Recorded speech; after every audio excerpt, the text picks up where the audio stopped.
Great. All right, we're here at the Octave on Tour, live on tour in Austin.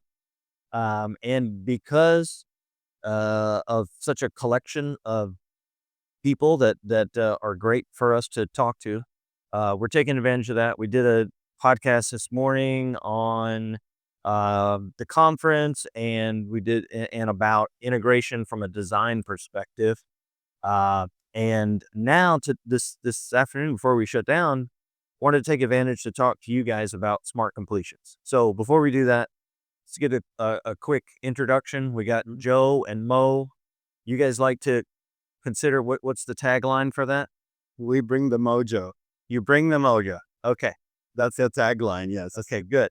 All right. So tell me a little bit. You guys are, as you have used described it, you are the only team here that's really focused exclusively on smart completions. Yeah, is that correct? That is correct. And admittedly, it's not an area that I've had a lot of experience.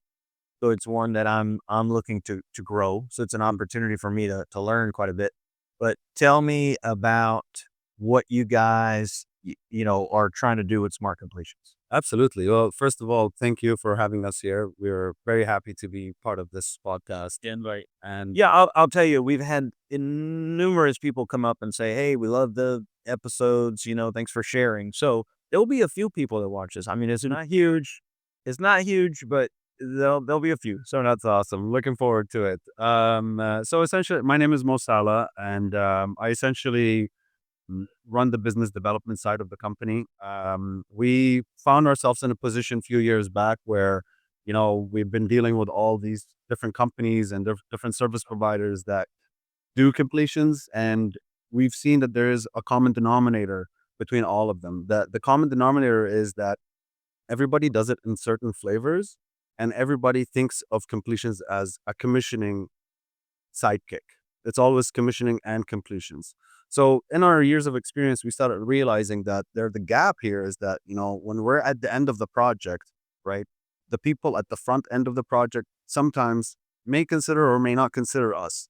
So by the time the data and all the deliverables get down to us to do commissioning or what have you, we're basically chasing our tails, trying to get the answers. What's the full master tag list, and where's the documents, what's the latest revisions and stuff like that. So we then decided to just, bite the bullet and do what we're doing right now, which we exclusively focus on completions, but not just from a commissioning standpoint. We look at the whole project lifecycle, because we always say start with the end in mind. And typically we don't see that happen, unfortunately, a lot. But we really hold that motto high in our agenda, because when we bring that insight at the beginning of the project, we definitely save tremendous costs and a lot of headaches and pain down the road.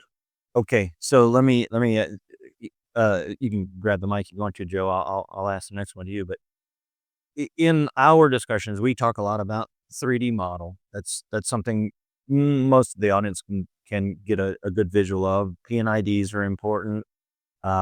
Instrumentation, electrical, civil, structural. Those are all disciplines that come up in a lot of our topics. What's an example where someone needs to have the end in mind or completions in mind when they're early on a project doing a 3D model or a P&ID? Mhm.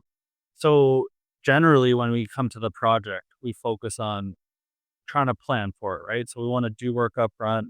We have certain metadata fields for tags and documents and relationships that if we do up front, it's a lot easier and we don't have to do it and do manual scraping or do work on a project when we're on schedule constraints.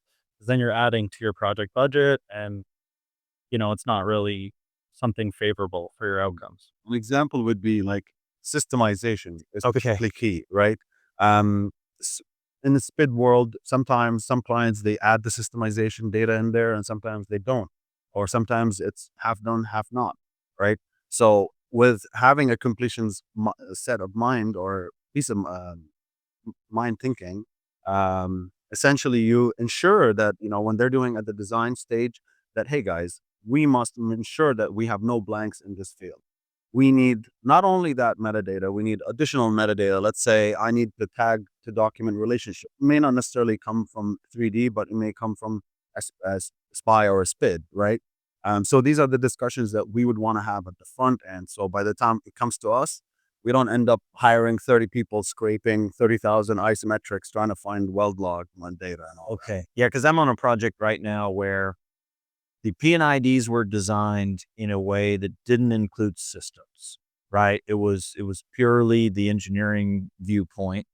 And we've gotten near the end of the project. There's a team assigned to systemize them. So they're colorizing the P&IDs to to fill out the systems. However, because of the contract, it doesn't make sense to go back to the engineering company to ask them to do that. So we're doing it after After the fact. the handover, Yeah.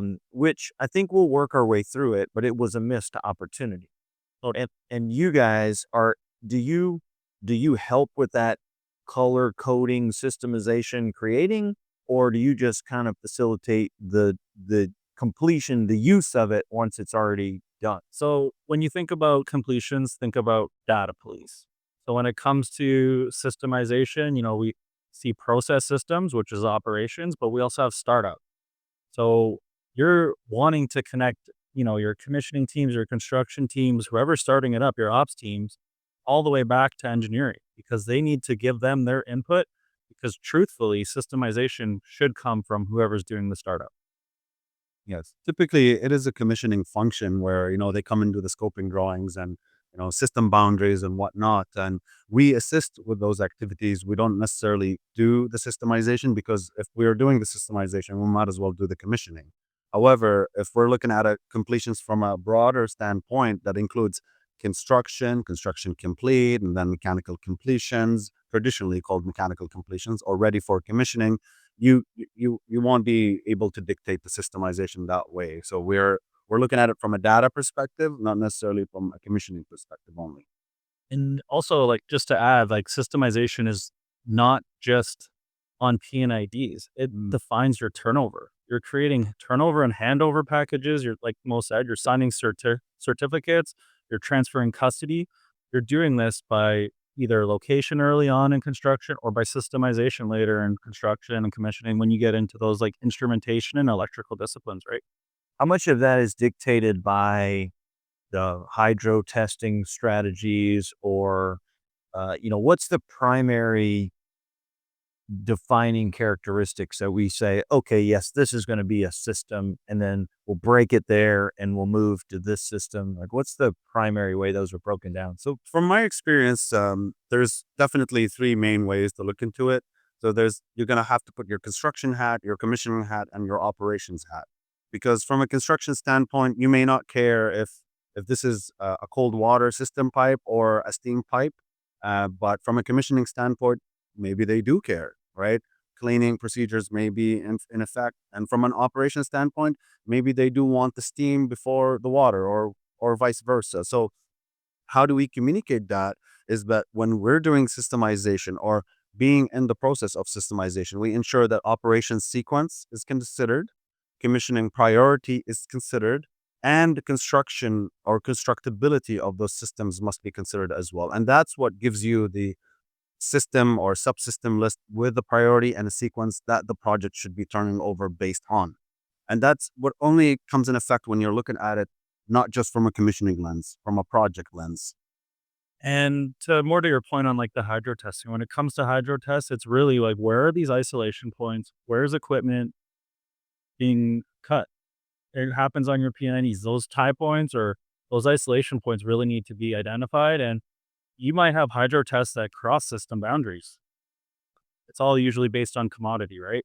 You try to avoid it, but you never know. Sometimes a tank is there. It's inevitable. Okay. Okay. So what are the typical, like I can go through the design tools and I can say a deliverable of the 3D model is a piping isometric. From that, we can build a piece of pipe, right? A deliverable of the P&IDs would be a line list or a specialty item list or something. What's a deliverable in the world of completions? So the main thing and the best thing that we do is making packages, right? So we make turnover packages and handover packages.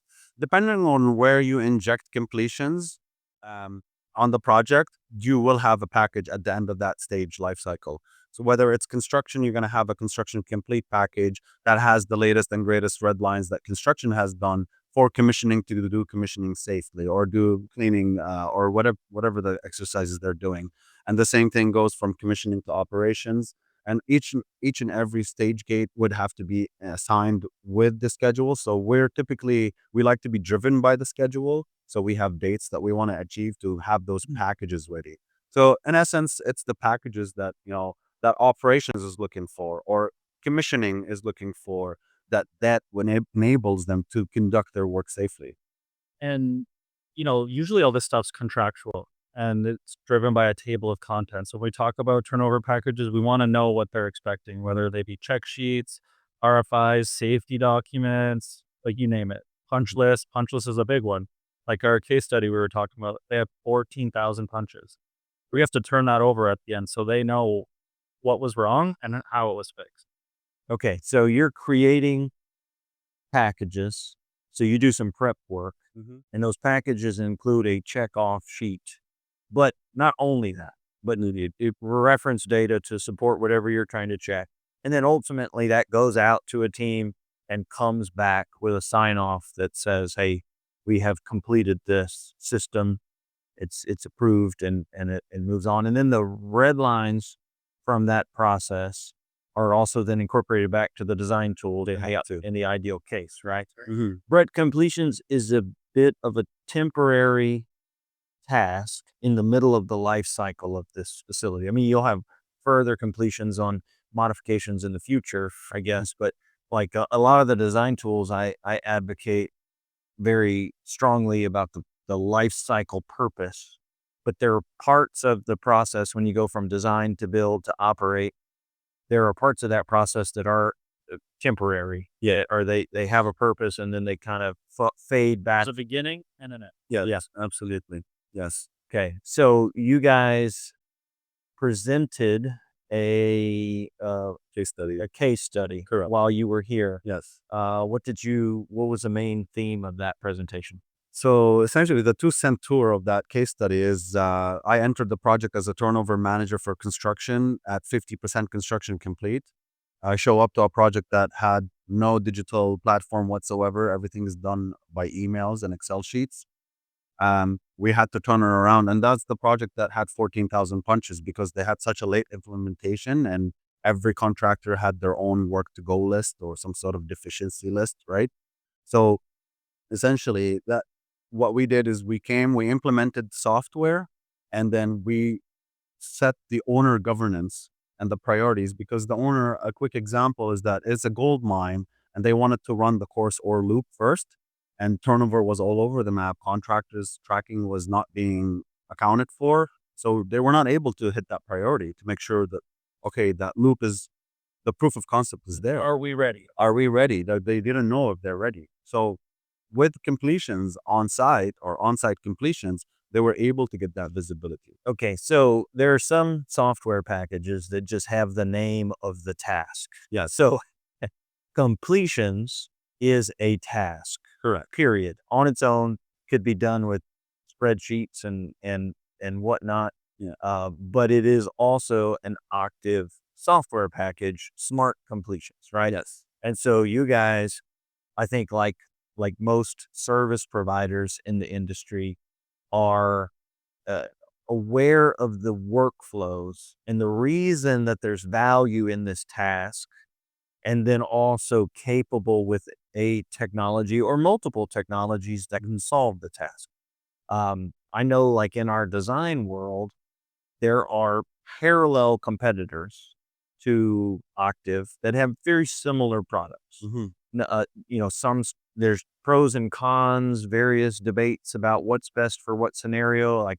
In my past, there were times when onshore facilities you like to use a particular 3D model, offshore, in the Gulf of America here, used a different 3D modeling platform, different vendor. Depending on your industry, you could be in an industry, like a pharmaceutical that would use something different than maybe a refining. But in the case of completions, are there close competitors to what Octave offers?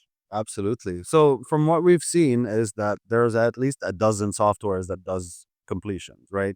Um, they all have pros and cons, as you mentioned. There's good things in each of them, and there's bad things in each of them. But right now, on Octave's on-site completions, were formerly called Smart Completions, is the leading completion software in the world. So, and we've seen it used by all the big names in the industry. But from an Imperium standpoint, like our company, Imperium Completions, we are agnostic to the tool because we don't just look at the tool as the solution. We look at the solution being part of three things. It's the technology, the people, and the process. So we bring the learnings that we got in the field to essentially drive the technology to its maximum potential. For example, how do you do a war room meeting, or you have to do walk downs? What type of scheduled meetings you need to do before and after a walk down? And these things, the software, it doesn't matter what software you use. They're never going to teach you that in the software. So, and that's kind of the insight we bring as well. Okay. I was literally just sitting here thinking of technology, people, and process because that's our three pillars at Imperium, right? And we're basically talking about technology. People are whoever we're implementing with, and the process is what matters. And one of the biggest things we do is we build workflows. One of the biggest missing pieces is like drawing the picture because people need that visual cue along with the write up so they know what their role is, what steps they have to go through to achieve success and whatever they're doing, whether it's punch lists, whether it's just going to fill out tasks. Like we need workflows because process is very important. Technology you can replace. Fortunately, unfortunately, people you can replace. The processes need to be in place. Yeah, I like your little draw a picture comment there. We had a whole podcast on whiteboarding, and not exactly the same. I mean, I'm talking more a little bit ad hoc there, but the power of being able to paint the picture of what you're trying to accomplish. You know, I it is certainly overlooked. I mean, you can write specs and documentations, you can give speeches or whatever, but I mean, sometimes just a picture more powerful than any of those words. Yes, absolutely. Okay, so that makes sense. Now, what dictates when the when a software is selected for you guys? Um, what what's the dominant, like, I'll give an example from the design perspective. There's generally either the EPC involved has a sort of default tech stack that they like to use, or the owner specifies, "Hey, I would like Octave tools," or "I would like vendor X tools," and then the project, sometimes they negotiate a little bit, but they generally follow suit with those rules. But that's in the design, which is one of the very early thought processes of a job, right? Like, you know what I mean? Like you're saying, completion sometimes just really isn't at the table yet to be involved there. So, what generally dictates the software choice on a project? Well, first of all, I think it's the size of the project, the scope of the project, right? Because some project it could be like a decommissioning scope that for like a pump that's probably a couple $1 million or something like that. And so from a financial perspective, like it wouldn't make sense to go and invest, 10% of that or more than that into a completion software that, you only have five tags to manage or something like that, right? So the scale of the project is definitely something to be considered. Main driver. It is the main driver. Like, I mean, we typically see on-site completions deployed on projects that are $500 million plus. Um, we don't really see that used too much on the smaller kind of project Unless you have many.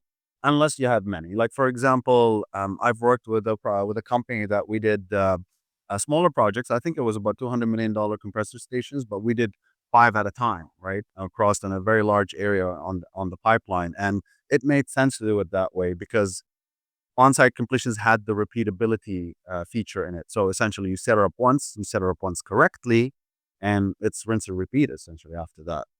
Oh, it's really funny. It says like I'm sitting here. I would like to say stuff, and he just takes the words to me. That Oh, that's why don't you have anything to add, Joe? I'm trying my hardest here, but he Hold the Like the repeatability, everything. It's like, oh, I want to say something, and Mo says it. So perfect. Because good thing we did this after our presentation yesterday. Well, I mean, you guys have a strategy. You like to work together and approach jobs together. We talk a lot. You guys from that? Yeah. Now, what is the feed into a building a completions package? You mentioned the P&IDs earlier. You like to get those from what product or what workflow works best for you guys to receive that data to build this out? And do you copy those into smart completions and actually in a PDF version, and what format? How does that work? So it really depends on what's available to us because we just got to take what we're given most of the time. But if I were to choose something like in concert, if that's implemented, we can do an integration and essentially we're like a copy of it. We look, we pull the data. So everything that changes in concert, for example, changes in our tool. And we have tags, documents, and tag to document relationships. And that is the most powerful piece. And then, based on your tag data, as long as you know your tag types or your asset types, that's how we can assign check sheets because check sheets are always done by type. Hmm. Okay. So that's a direct what if your job only has PDFs and Excel files and they're in SharePoint? And we load them into the tool because what you want is your source of truth. And we source the source system, right? And we have an up to date record of what's happening on the project. We can handle documents. We can do like minor document management with incompletions if like a project doesn't have it. But usually on the projects we're dealing with, they have document control, right? So document control So handle. you run into some projects that are using like AConnects or something like that, or SharePoint, something like that. Sometimes AWS, like S3 buckets, like SharePoints. There's many different ways out of the box to connect, Okay. integrate with data. Now you mentioned, so that's the most simple version. Then you've got the in concert or SDX version of this workflow, Mhm. which is a close integration. What if you have if the project is really just I guess if it's just the design tools, let's say like smart instrumentation, smart PNID, S3D, or the new names of those guys, the facets and Forte names of those guys, um, they can generate PDF documentation that may go into one of those doc control type systems or into in concert. So generally, you're receiving it either from a doc control system or an in concert. Yeah, and usually, like, when we're getting PDFs like that, if we have access to EDTs, give us a dump, give us, like, that Excel native file, let us take what we need because like, half the battle is identifying what metadata fields you need Mhm. on what tags. How do you deal with the timing aspect of the wrapping up of the detailed design project versus getting it early enough to build smart completions, but not too early to where it's still changing? How do you do that? It's always a challenge, honestly, like dealing with all the different clients we deal with. Some clients sees the whole image and they understand the need of it to be at the beginning. Some clients, they haven't gotten there yet. And our job is to show them why it's important to think about it as early as possible. If we're what we did and what we learned is that we one time worked on a project where they used advanced work packaging and they embodied a lot of the construction industry institute standards. And one of the critical success factors for commissioning there was to start the completion system software setup or standing up at 30%, between 30% to 60% engineering design or detail design. So as you can imagine, that's very forward up on the project, but it gives that insight, like what Joe is saying.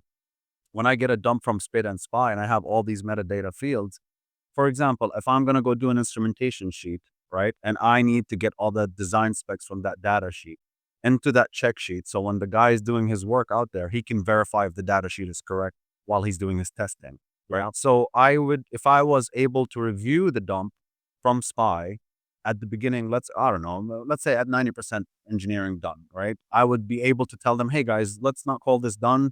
Can you guys give me those fields and those columns? Because I'm going to need them when we're doing commissioning, which is, if it's a large project, could be done 3 years down the road. You're kind of mapping it early, but you're assuming you're going to get another load closer We're to the end of yeah, the year. we're mapping, we're auditing, so anytime data's changing, like, you have to periodically always be checking metadata because you never someone might not tell you they're changing some design or whatever. It's up to us. Like I was saying, we're data police.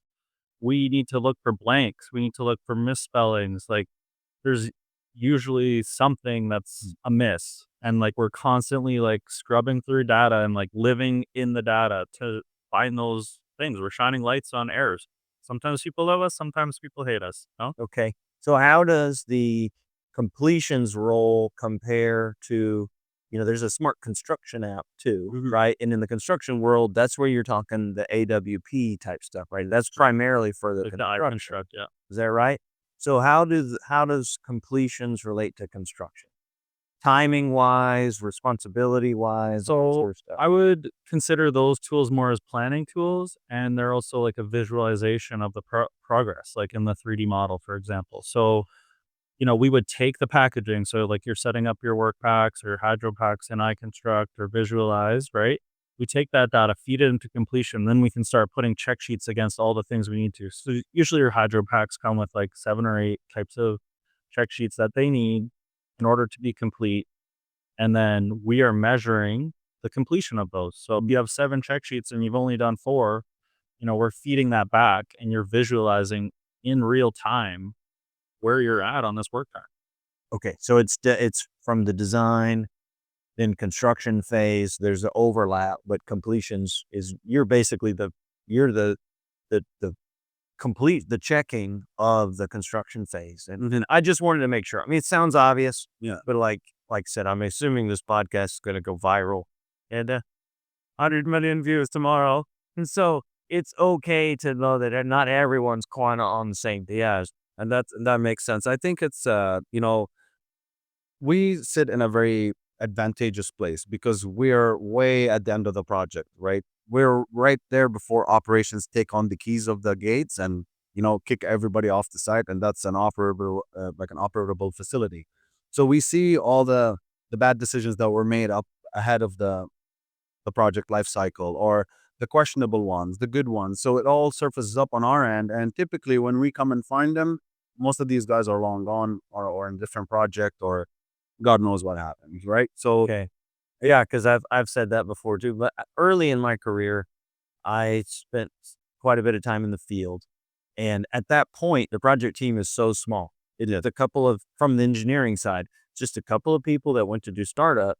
Everyone else has moved on to a whole new project. So even when you send them a note and say, "Hey, by the way, we forgot this, that, and the other," well, they're already 3 months on 6 months on another project. To them, well, who cares? And that's one of the questions is I when I was in that role, one of the challenges for me was the fact that site time was the most critical element. And in that automation control startup responsibility, it's kind of a difficult discipline. If your project happens to be, in some place, that's, you know, on the other side of the world from where you live. And so from you guys' perspective, where do you spend most of your time? Where do you produce most of your value? Are you co-located with the engineering of a project, with the site construction commissioning of the project? How do you guys do that? I mean, we push to just get in there whenever and wherever we can because usually people are talking completions and don't even realize it.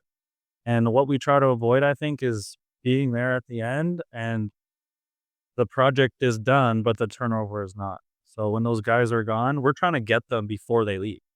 So that 3 months ago, we know what that 100%, we're chasing what 100% looks like. What does the end product look like? So that when they leave site, we're pressing buttons and their packages are coming off, they're reviewing, and we're getting their signatures. On Okay. on another hand too, it's another piece that I don't think we have touched on is the vendor. So when you call a vendor up to site to come do commissioning for you, typically, like I'll give an example. You have a compressor from Atlas Copco Okay. that is set into the site, and significant piece of machinery that you need to have the vendor come and do their commissioning, make sure it runs it, everything is Yeah. fine Do you tuned. build a package for it? We do, and most of the time, believe it or not, the guy comes to site, does his thing, and then leaves without a single trace of paper, right? And that's where completions come in. And for those moments to make sure that everything that has happened on the project is captured. And if it's not captured, why is it not captured? Okay, you ever have a guy show up to start up a compressor, check it out, and you ask him to do, 100 things, and he says, "I never have to do this. Normally, I'd have been done 2 days ago, and you Yeah. guys are nagging me." I typically find myself in a position where when the vendors are on site, it's too late to ask questions, right? Those questions must be assigned when the contracts are being written. So as let's say, let's go back to the Atlas Copco example. As I'm talking to the commissioning manager and the vendor coordinator, I'll be telling them, guys, I'm the completions guy. I need to make sure that the Atlas Copco rep do these steps. So can you please include that in your contract so they can sign off on it? How far ahead of time are you in that discussion? Well, You typically, a like, year ahead, 2 years? well, typically, from my experience, the vendor coordinator would be working with the commissioning manager around probably 70% construction complete, 60% construction complete, because that's when the project switches from doing bulk construction into systemized turnover. Right? Typically happens between the 65 to 80% construction complete. That's when the construction start needing to, I need to do cooling towers first. I need to do compressors. I need to do VFDs or what have you, right? Because they can't turn it to bulk. Turn it over in bulk because commissioning is not going to run all the pipes on the project at once, right? And for too late, then we just gotta chase vendors. I had a situation where setting up cogens, we didn't know what the tags were. Yeah. The vendor does. They're doing their checks. They don't care what I do, but I gotta peel their stuff apart when it happens, slap it into the database and see if something's missing. And that's when we talk about auditing, it's like you put everything in and we're looking for what 100% looks like. That is our whole job. Okay, okay. So, your staff, though, spends a lot of time in the field.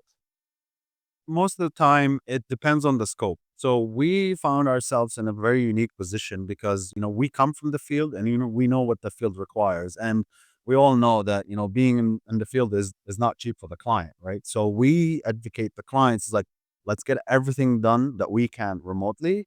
And when we need to be on site, depending on the scope and the nature of it, like if they need somebody to run turnover and do walk downs, we can do that remotely, right? But if you're, talking to, contractors or vendor coordinators or engineering, you probably don't need to be in the field. It And depends on the scope. yeah, so we try to be as agile as possible to serve the client the best way possible. So, who generally hires you guys? Typically, people in trouble. Well, what I mean is that the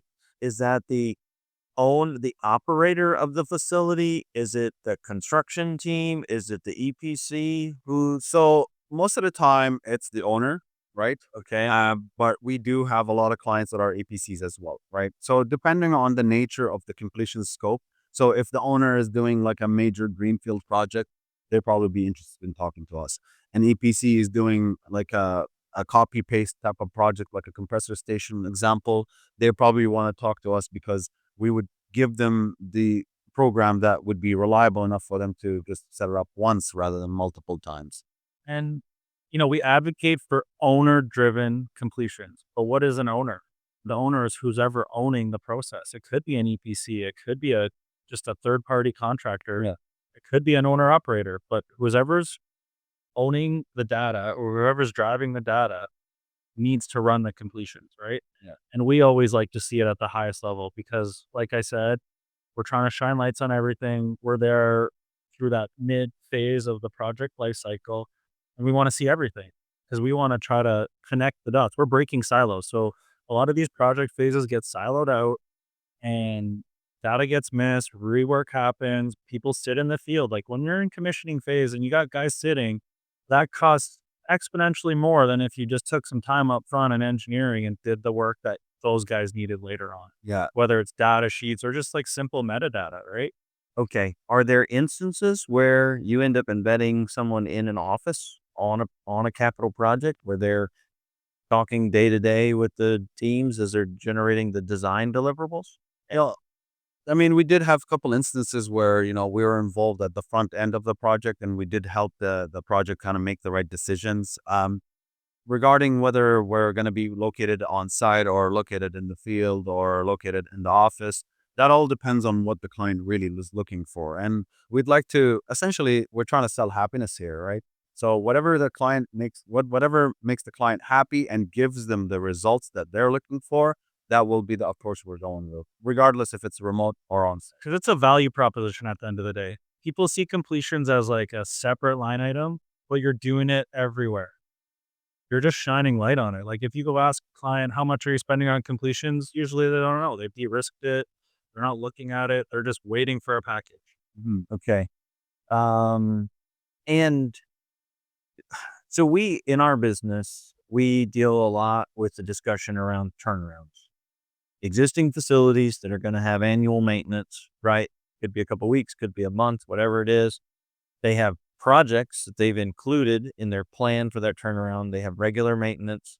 And there's a job, turnaround planner. It's a full-time job is just do one and plan for the next one 24 months later and then do that one and plan. So it's just this constant cycle. Is completions a part of that ecosystem? So not necessarily the software, the idea, add in the software separately. Yes, we have discussed. I think the idea is sound for completions to be on both turnarounds and the greenfield projects. Like what we'd like to see, and we haven't really seen a lot of examples where, a greenfield project gets built, right? And let's say they use on-site completions or the Octave tool, and they end up having it, and they turn into an expansion project, right? Or they do like an MOC project, or they need to decommission a place that, whatever, what have you, right?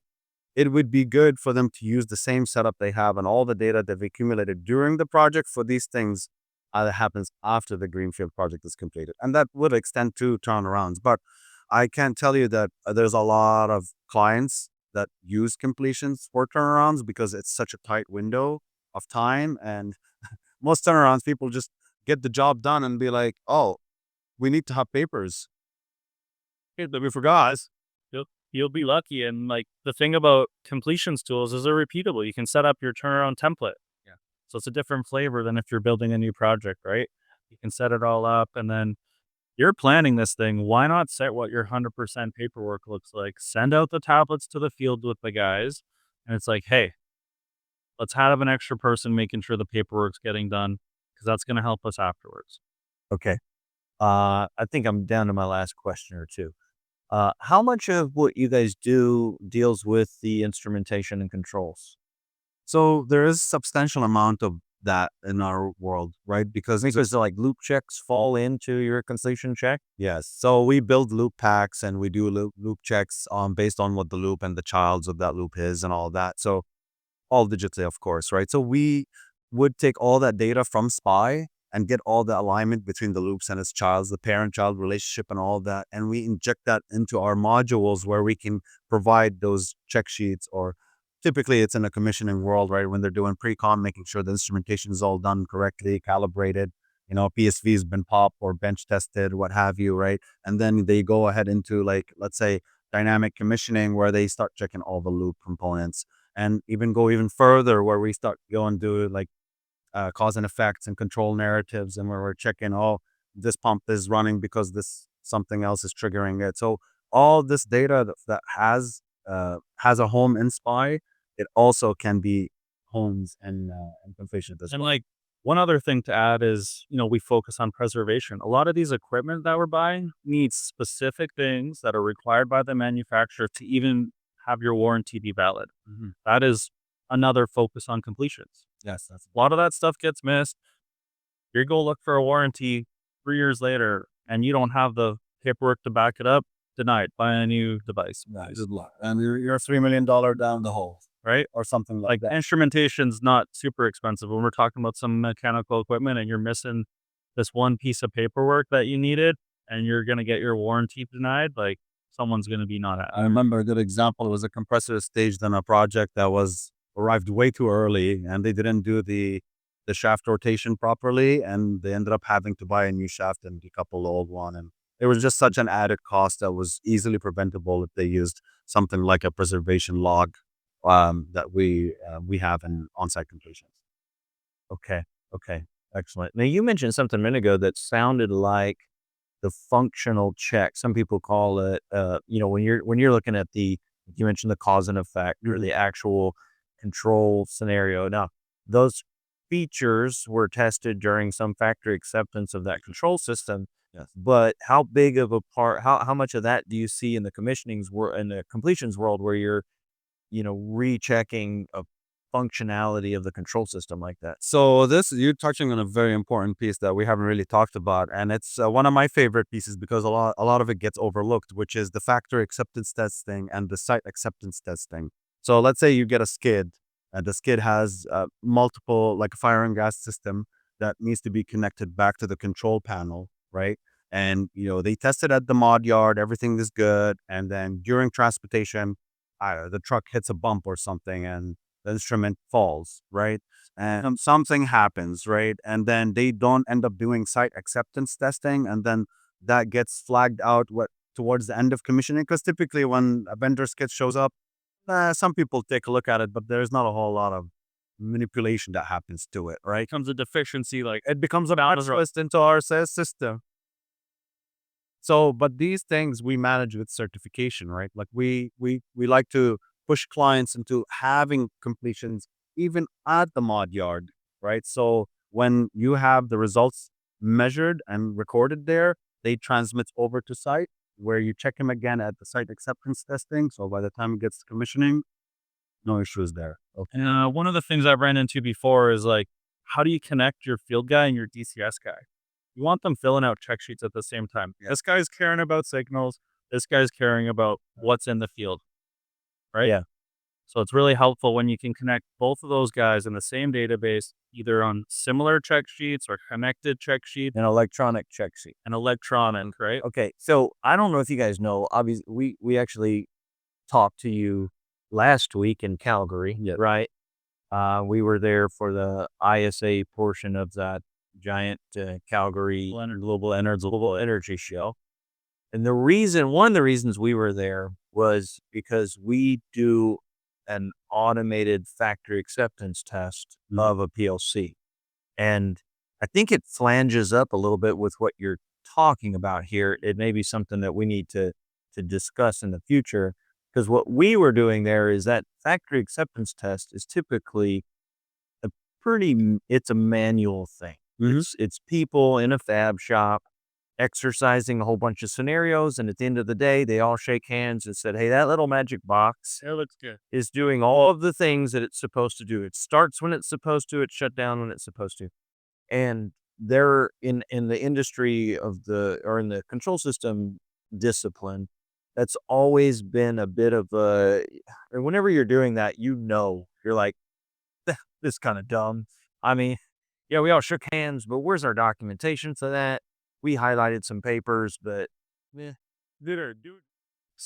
is it repeatable? And yeah, so we actually have a software package that is a fully automated test, and it exercises every scenario, logs it, and is basically like a proof of functionality, and it passes the test. So every cause and effect gets measured. And so just, not knowing exactly the ground that you guys cover, I think that's a bit of a synergy between some of the offerings we have and kind of what you're trying to accomplish there from a completion standpoint. So Yes. just something to keep in mind. Absolutely. I mean, at the end of the day, we're all in the same industry together, and I feel like there's just so much happening in the industry where we're moving and in such a tremendous speed in developing infrastructure. There's so much happening, and I feel like the more we collaborate together as an industry, the better results the client will get, and the happier they are. And more synergies we find between our different solutions. Yeah, Yeah. Very the possibilities are endless. fantastic. Well, thank you guys for coming down to Austin to participate in this, and thanks for being willing to do this podcast with us. Did you have anything else you wanted to leave the audience with from an Imperium standpoint? Well, first of all, thanks again for having us here.